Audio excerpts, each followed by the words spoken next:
JBN, we keep you informed. I am Michelle Jones, and in the news, submachine gun and ammo recovered in St. Mary.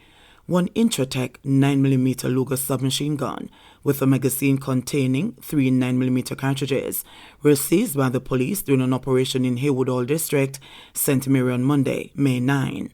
Reports are that the police were conducting operations in the area when the driver of a white Mazda motorcar was signaled to stop. The driver disobeyed, and a man jumped from the vehicle with a grocery bag in hand. The man managed to elude the police. However, the grocery bag was found in bushes with a gun and ammunition inside. No arrest was made in connection with the seizure. Investigations continue. Gunmen attacked soldiers in Denham Town. The Jamaica Defense Force JDF says some of its members were fired on by gunmen in Denham Town in western Kingston on Tuesday morning. A gun was recovered and a woman who was obstructing a subsequent search operation was arrested by the police, the Army said in a statement yesterday.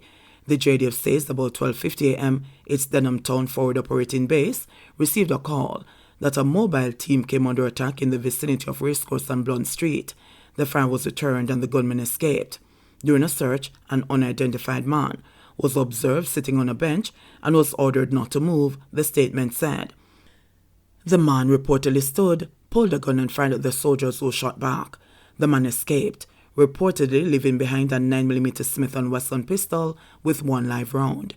The JDF said soldiers who subsequently conducted search in the area were met with resistance from a woman when they tried to search her premises. She has since been arrested by the police. The shooting incident comes amid heightened tension in the Denham Town area between residents and the soldiers who have been accused of using excessive force to enforce in a zone of special operations, ZOZO. Last month, the residents demonstrated outside the JDF's Upper Camp headquarters over the controversial fatal shooting of 32-year-old Orion Glenn by a JDF member on April 16. On Friday, Prime Minister Andrew Holness declared that he would not discontinue the ZOZO and surrender the Denham Town community to criminals. So, if there is anyone who is deliberately trying to plan, coordinate, store confrontations, that will not work. We're not going to allow criminals to dictate our security response, he said. ZOZO is an anti-crime measure that includes a specific role for social services. Denham Town is located in a police division racked by deadly gang violence. Senior Superintendent Michael Phipps, head of the Kingston West Police, in an interview on the weekend, said that investigators have received intelligence of a plot by criminal elements to attack and obstruct members of the military in order to disrupt the zone of special operations in Denham Town. Teen shot dead in Westmoreland. A 17-year-old was shot dead in Savlamar, Westmoreland on Monday night. Investigators reported that about 8:45 p.m., Coven Wedderburn was at a shop on Darling Street when 2 men on a motorcycle approached him. The pillion shot the teen, who ran and collapsed. He was pronounced dead at hospital. 15-year-old St. Thomas student killed in bike crash, pillion hospitalized. A St. Thomas teen died after the motorcycle he was driving crashed along the Prospect Main Road in the parish yesterday. He is 15-year-old Chris Miller, a student of the Paul Bogle High School and a resident of Dwayne Penn in the parish. His pillion has been hospitalized. The police say about 1 o'clock yesterday afternoon, Miller and his pillion were traveling along the Prospect Main Road behind a grey Toyota Wish motor car, both vehicles heading towards Morant Bay. The driver of the car reportedly indicated to go to the right side of the road when Miller allegedly attempted to overtake the car. The police say the bike crashed into the car before slamming into a utility pole. 20-year-old arrested after security feature on phone breaks robbery case. A security feature that was activated on a taxi operator's cellular phone resulted in an armed robber being caught by the police. Giovanni Lee, 20, of Linwood Path, Kingston 11, was on Monday, May 9 charged with robbery with aggravation and illegal possession of firearm following an incident that occurred on Ashoka Road, Kingston 11 on Wednesday, April 6. Lee reportedly boarded the taxi that was traveling towards Seaview Gardens.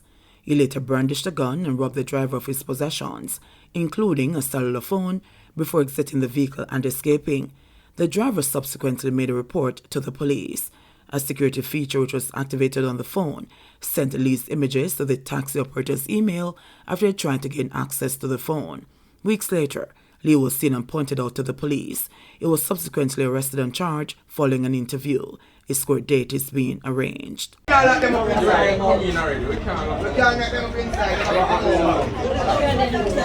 get now go pull. The man get now pull. The man get now pull.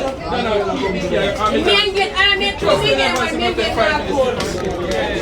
The man get a still lock. No one not JBNN. None. The man get now lock. What more? Yes and what? Yes and no. Come the man get now. Man get now open. The man get now open. No disrespect, yeah. Big up yourself, all when you are young, look for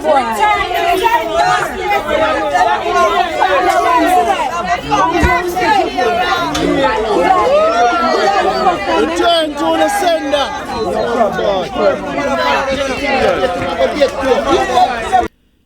JDF mobilized to restore water. The Jamaica Defense Force, JDF, has reported that due to industrial action taken by National Water Commission and NWC employees, it has been activated to support the state-run utility company to restore critical supplies to facilities such as hospitals, schools, and other essential services.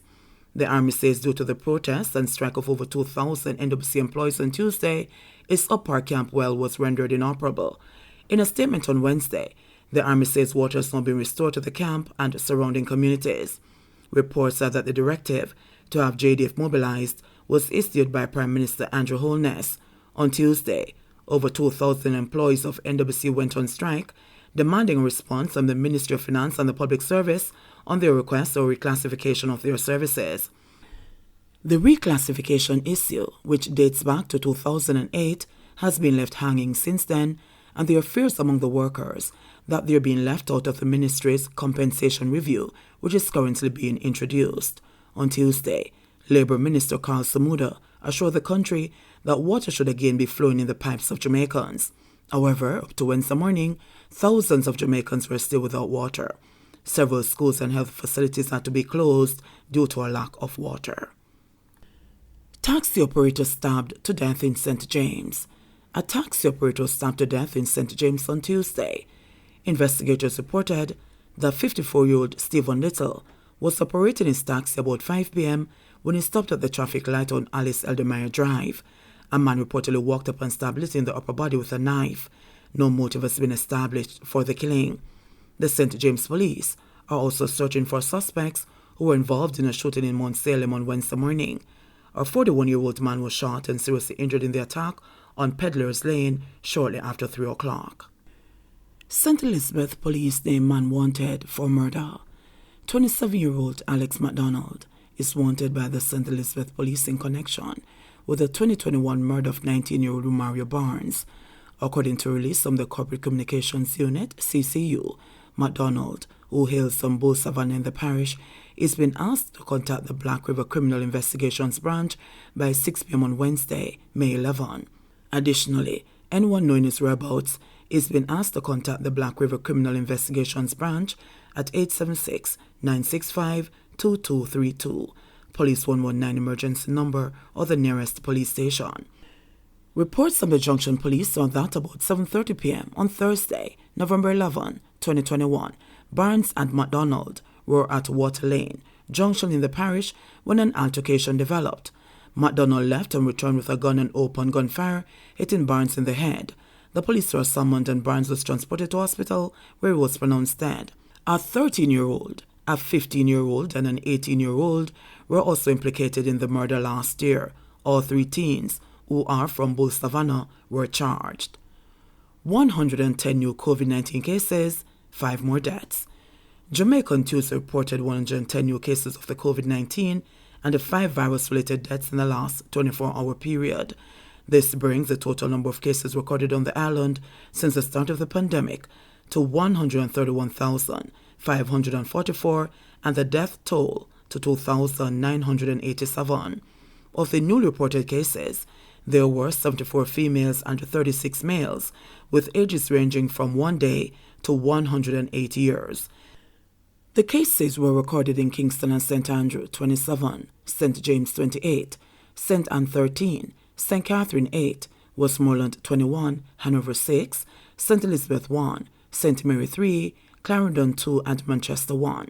Meanwhile, the latest fatalities are a 59-year-old male from St. Catherine, who died in March 2021, a 32-year-old female from Westmoreland, a 51-year-old female, who died in August 2021, a 72-year-old female from St. Catherine, who died in August 2021, and an 81-year-old female from St. Catherine, who died in September 2021.